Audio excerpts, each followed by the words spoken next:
ভাবুন তো একজন ক্রিকেটারকে ঘিরে একসঙ্গে এতগুলো দলের নাম উঠে আসছে, কিন্তু শেষ পর্যন্ত হিসাব কষলে দরজা খোলা থাকবে মাত্র দুটো দলের সামনে।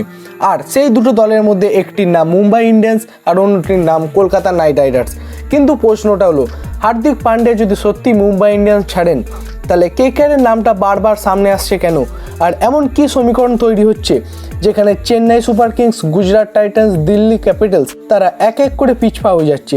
এখানেই গল্পটা হতে চলেছে খুব ইন্টারেস্টিং। এতদিন হার্দিককে নিয়ে যে দল বদলের জল্পনা চলছিল, এবার সেই জল্পনার মধ্যে একটা বিষয় একসঙ্গে জুড়ে গেল। কি জুড়লো সেটা তো আপনাদেরকে জানাবোই। তার আগে আপনারা যদি সত্যিকারে কেকেআরকে ভালোবাসেন, তাহলে ভিডিওটা একটা লাইক করুন আর কমেন্টে লিখুন আমি কেকেআর। আর চলুন এরপর পুরো সমীকরণটা একেবারে ধাপে ধাপে দেখে নেওয়া যাক। হার্দিক পান্ডিয়াকে নিয়ে গত 2-3 মাস ধরে একের পর এক দলের নাম সামনে শোনা যাচ্ছে।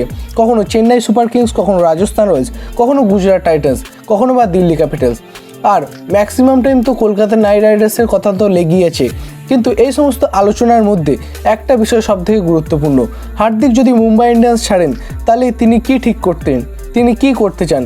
কারণ শুধু একটা দল থেকে অন্য দলে যাওয়ার প্রশ্ন নয়, এখানে অধিনায়কত্ব, নিজের মতো কাজ করার স্বাধীনতা এবং অর্থ, এই তিনটি বিষয়কে ঘিরেই পুরো সমীকরণটা চলছে। আর এখানেই প্রথম বড় প্রশ্নটা উঠে আসছে, যদি এই তিনটি শর্তই গুরুত্বপূর্ণ হয়, তাহলে কোন দল সেই চাহিদা পূরণ করতে পারবে তার? প্রথমে মুম্বাই ইন্ডিয়ান্সের কথা ধরা যাক। মূল আলোচনায় বলা হচ্ছে হার্দিককে ঘিরে মুম্বাই ইন্ডিয়ান্স ছাড়ার জল্পনা তৈরি হয়েছে। 2024 সালে তিনি মুম্বাই ফিরেছিলেন, তারপর 2025 এবং 2026 এই ধরনের আলোচনা না থাকলেও 2027-এর আগে এই আলোচনাটা কিন্তু খুব জোর কদমে তৈরি হয়েছে। তাই এই হিসাব অনুযায়ী বলা যাচ্ছে মুম্বাই হার্দিকের থাকা নিয়ে প্রশ্ন তৈরি হয়েছে। তবে এখানেই একটা গুরুত্বপূর্ণ বিষয় আছে, মুম্বাই ইন্ডিয়ান্সের পক্ষ থেকে এখনও হার্দিককে নিয়ে কোনো চূড়ান্ত ঘোষণা আসেনি, অর্থাৎ গল্পের একটা দরজা এখনও খোলা। হার্দিক মুম্বাইয়ে থাকলেও থাকতে পারেন, কিন্তু যদি তিনি সত্যিই বেরিয়ে আসার সিদ্ধান্ত নেন, তখন আসল লড়াইটা শুরু হবে। আর সেই লড়াইয়ের প্রথমে যে দলটির নাম আসে সেটি হলো চেন্নাই সুপার কিংস। কারণ আলোচনায় এমন একটা কথা উঠে আসে, যখন হার্দিক পান্ডিয়া নিজে চেন্নাই সুপার কিংসে যাওয়ার জন্য আগ্রহী ছিলেন, কিন্তু সমস্যাটা অন্য জায়গায়। চেন্নাইয়ের সঙ্গে যে সমীকরণের কথা বলা হচ্ছে, সেখানে হার্দিককে খেলোয়াড় হিসেবে নেওয়ার সম্ভাবনা থাকলেও অধিনায়কত্ব দেওয়ার কোনো প্রশ্নই নেই। অর্থাৎ হার্দিক যদি অধিনায়কত্ব নিজের গুরুত্বপূর্ণ শর্ত হিসাবে রাখেন, তাহলে চেন্নাইয়ের সঙ্গে তিনি সেই হিসাবটা মিলবে না। আর সেখানেই প্রথম সবথেকে বড় ধাক্কা। কিন্তু একটা দল পিছিয়ে গেলেই তো গল্প শেষ নয়, এখান থেকে প্রশ্ন আরও বড় হচ্ছে, চেন্নাই না হলে গুজরাট। কারণ হার্দিকের সঙ্গে গুজরাট টাইটান্সের পুরনো সম্পর্ক সবাই জানেন। আর গত কয়েকদিন আগে গুজরাটকে ঘিরেও নানা ধরনের আলোচনা সামনে এসছে। এমন কথা হচ্ছে যে হার্দিক গুজরাটের সঙ্গে যোগাযোগ করছিলেন, আর অন্যদিকে এমনও খবর আসছে তিনি আদৌ কথা বলেননি। অর্থাৎ এই অংশটা এখনও আলোচনার মধ্যে রয়েছে। কিন্তু যদি তিনি যোগাযোগকে জল্পনা হিসাবে ধরে নেওয়া হয়, তাহলে সমস্যাটা এক জায়গাতে এসে দাঁড়ায়, অধিনায়কত্ব। কারণ আলোচনায় বলা হচ্ছে গুজরাটেও হার্দিককে সেই নেতৃত্বের নিশ্চয়তা দিতে রাজি নয়। আর এখানেই প্রথম বড় সমীকরণটা পরিষ্কার হয়, মুম্বাইয়ে থাকা নিয়ে প্রশ্ন তৈরি হচ্ছে তার। চেন্নাইয়ের ক্ষেত্রে অধিনায়কত্ব নিয়ে সমস্যা, গুজরাটের ক্ষেত্রেও একই প্রশ্ন। তাহলে হার্দিকের সামনে পরের দরজা কোনটা? এবার আসুন দিল্লি ক্যাপিটালসের দিকে। বাইরে থেকে দেখলে দিল্লি একটা সম্ভাব্য গন্তব্য হতে পারে তার, কিন্তু এখানে এমন একটি শর্ত সামনে এসেছে যেটা পূরণ করা অনেকটা কঠিন হয়ে দাঁড়াচ্ছে। বলা হচ্ছে মুম্বাই ইন্ডিয়ান্স হার্দিকের বদলে দিল্লির কাছ থেকে KL রাহুল এবং অক্ষর প্যাটেলের মতো গুরুত্বপূর্ণ খেলোয়াড়কে চেয়েছে। কিন্তু দিল্লি এই শর্ত মানতে রাজি নয় বলে আলোচনা করা হচ্ছে। কারণ এই দুইজনই দিল্লির গুরুত্বপূর্ণ খেলোয়াড়, ফলে দিল্লির সঙ্গে খেলোয়াড় বদলের সমীকরণটা জটিল হয়ে উঠছে। আর এখানেই দ্বিতীয় বড় প্রশ্ন আসছে, যদি চেন্নাই অধিনায়কত্ব না দেয়, গুজরাট একই সমস্যা থাকে। দিল্লির খেলোয়াড়রা বদলি যেটা চাইছে মুম্বাই ইন্ডিয়ান্স, সেটা যদি তাদেরকে না দেয়, তাহলে হার্দিকের জন্য বাস্তবে কোন দলের পথটা খোলা আছে? আর এই জায়গাতেই কলকাতা নাইট রাইডার্সের নামটা অন্যতমভাবে সামনে উঠে আসছে। কারণ আলোচনায় বলা হচ্ছে কেকেআর হার্দিকের প্রয়োজনীয় তিনটি বিষয়কে গুরুত্ব দিচ্ছে। এক, অধিনায়কত্ব; দ্বিতীয়, স্বাধীনভাবে কাজ করার সুযোগ; এবং অর্থ। অর্থাৎ যে জায়গায় অন্য দলগুলির সঙ্গে কোনো না কোনো শর্তে সমস্যা তৈরি হচ্ছে, কেকেআরের সঙ্গে সেই সমীকরণটা তুলনামূলকভাবে সবগুলোই মিলে যাচ্ছে বলে দাবি করা হচ্ছে। কিন্তু এখানে একটা বিষয় খুবই গুরুত্বপূর্ণ, শুধু হার্দিক কি চান সেটা নিয়ে তো দল বদল হয় না, মুম্বাই ইন্ডিয়ান্স কী চাইছে সেটাও সামনে রাখা গুরুত্বপূর্ণ। আর সেখানেই গল্পটা আবার ঘুরে যায়। কারণ মুম্বাই যদি হার্দিককে ছাড়েন, তাহলে তার বিনিময়ে কী পাবে? আলোচনা হচ্ছে মুম্বাই যদি দলের সঙ্গে খেলোয়াড় বদলের সমীকরণ খুঁজছে, চেন্নাইয়ের সঙ্গে সেই আলোচনা হলেও অধিনায়কত্বের প্রশ্নের সমস্যা। গুজরাটের ক্ষেত্রেও আলোচনা নিয়ে একাধিক দাবি হচ্ছে।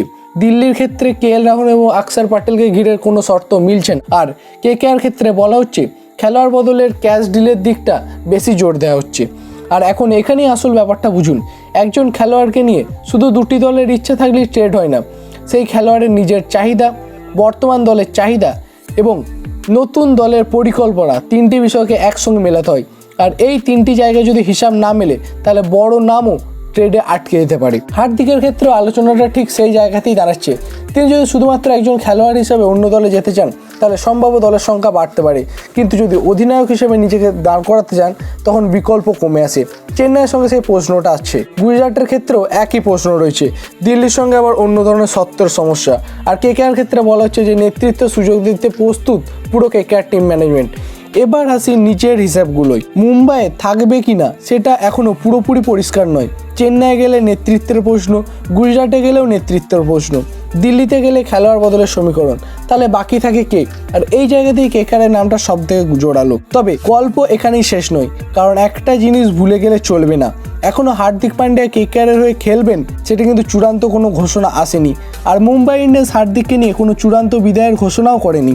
তাই সৌদা পাকা হওয়ার কথাটা নিশ্চিত সিদ্ধান্ত হিসেবে দেখা এবং আলোচনা করা সেটা আমাদের কখনোই যুক্তিযুক্ত নয়। আর এখানেই তৃতীয় এবং বড় মোড়টা রয়েছে, যদি হার্দিক সত্যিই মুম্বাই ছাড়ার সিদ্ধান্ত নেয় তাহলে প্রশ্ন শুধু কোন দলে থাকবে সেটা নয়, প্রশ্ন হবে কোন দল তার সত্ত্বের সঙ্গে নিজেদের পরিকল্পনাকে মেলাতে পারবে।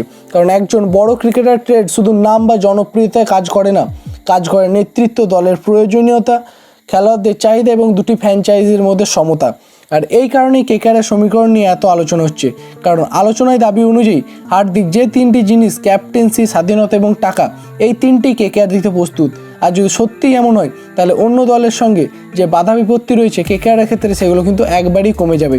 কিন্তু এখন সবথেকে গুরুত্বপূর্ণ প্রশ্ন, মুম্বাই কি শেষ পর্যন্ত হার্দিককে ছেড়ে দেবে?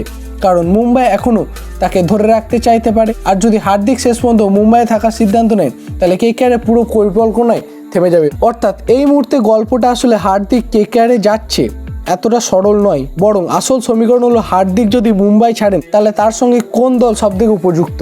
আর এই প্রশ্নের উত্তর খুঁজতে গিয়েই কেকেআর বারবার সামনে চলে আসছে।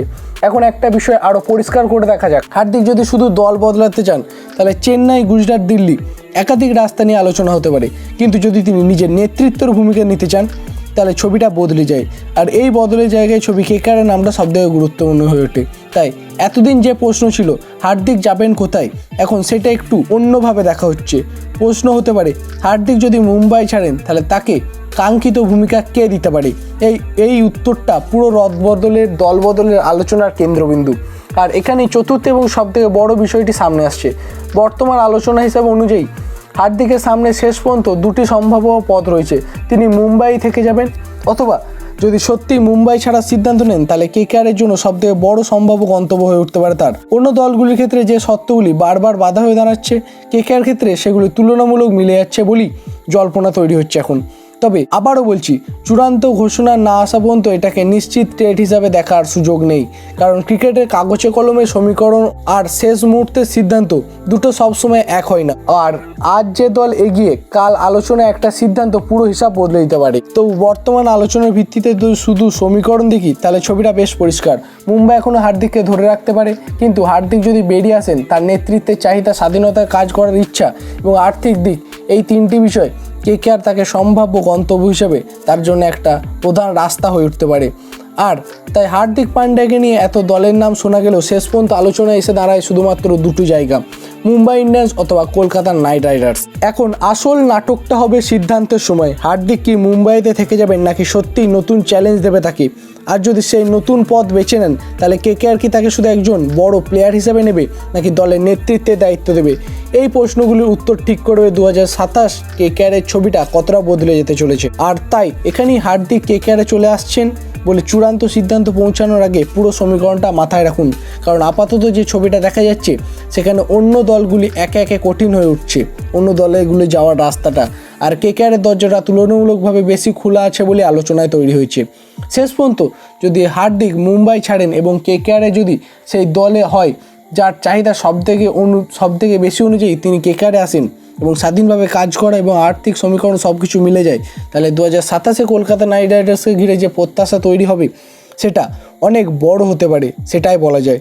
এখন আপনাদের কি মনে হয়, হার্দিক পান্ডিয়াকে কেকেআরের জার্সিতে দেখতে চান আপনারা নাকি তিনি মুম্বাই ইন্ডিয়ান্সই থেকে যান, এইটাই চান আপনারা? আপনাদের কি মত অবশ্যই কমেন্ট বক্সে লিখে জানান। ভিডিওটি ভালো লাগলে বন্ধুরা অবশ্যই এটা মন থেকে লাইক করে দেবেন এবং চ্যানেলে নতুন হয়ে থাকলে চ্যানেলটি সাবস্ক্রাইব করে পাশে থাকা বেল আইকনটি প্রেস করতে ভুলবেন না। বন্ধুরা আজকের জন্য এই পর্যন্তই। ভালো থাকুন, সুস্থ থাকুন এবং কেকেআরকে ভালোবাসুন। জয় হিন্দ, জয় কেকেআর।